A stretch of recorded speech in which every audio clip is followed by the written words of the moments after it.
a lot of times I hear this in OPD when a patient comes and they say कि मैं pregnant क्यों नहीं हो रही हूँ, क्या मुझे PCOD है, मेरी cycles तो regular हैं. हाँ, मोस्टली आजकल पीसीओडी एक बहुत ही ऐसी कॉमन डिजीज़ होगी जो कि सबको लगता है कि हमें पीसीओडी है. हमें पेशेंट को का एक तो फिजिक देखना है, अगर उसका वेट उसकी हाइट के हिसाब से ठीक है, उसका बॉडी मास इंडेक्स या बीएमआई ठीक है और उसको रेगुलर पीरियड्स भी आ रहे हैं, और रेगुलरिटी का मतलब है कि 21 दिन और 35 दिन के बीच में आ रहे हैं और पीरियड्स रेगुलर हैं, बॉडी मास इंडेक्स ठीक है, एक्सरसाइज वो रेगुलरली कर रही है, हेल्दी ईटिंग है, हेल्दी स्लीपिंग हैबिट्स हैं, तो मुझे नहीं लगता कि उसे पीसीओडी होगा. Just because sometimes ultrasound is showing that you have PCOD, do not believe that.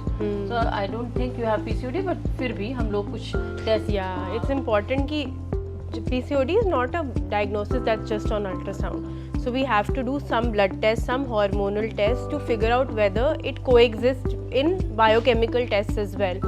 Because हो सकता है कि ovaries में borderline दिख रहा हो and hormonally you're all good. And if you change your lifestyle a little bit, you will be able to conceive. Another thing I hear is कि my husband's semen analysis is all good, but he is not able to ejaculate inside me. हाँ, तो इसको ज़्यादातर boys को ये कई बार problem होती है क्योंकि हम लोग कॉन्ट्रासेप्शन का एक मेथड कोइटस इंटरप्टस बना देते हैं, ये डिस्चार्जिंग आउटसाइड. अब वो इतना in habit of coitus interruptus है कि जब उन्हें इजैकुलेट अंदर करने के लिए ज़रूरत होता है तो वो भी नहीं कर पाते हैं.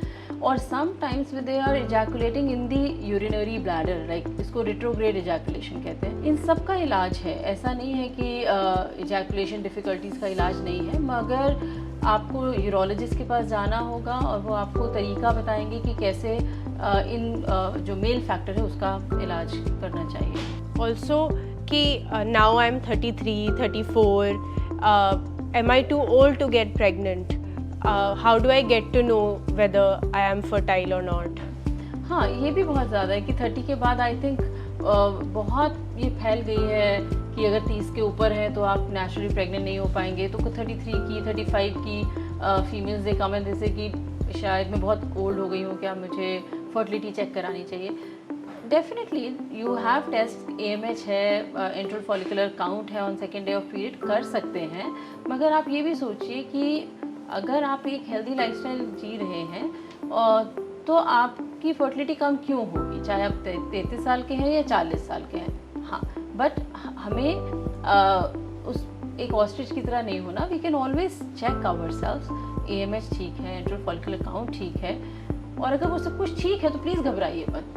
Have stress free love making life and do not give stress to your husband और do not take stress yourself कि ये तो बेबी प्रोजेक्ट हो गया और अब इसको जल्दी से फिनिश करना है और मेरी 33 साल की उम्र हो गई और मैं जल्दी जल्दी प्रेग्नेंट हो जाऊँ. So don't make it a task, because the more you chase something the further it keeps going.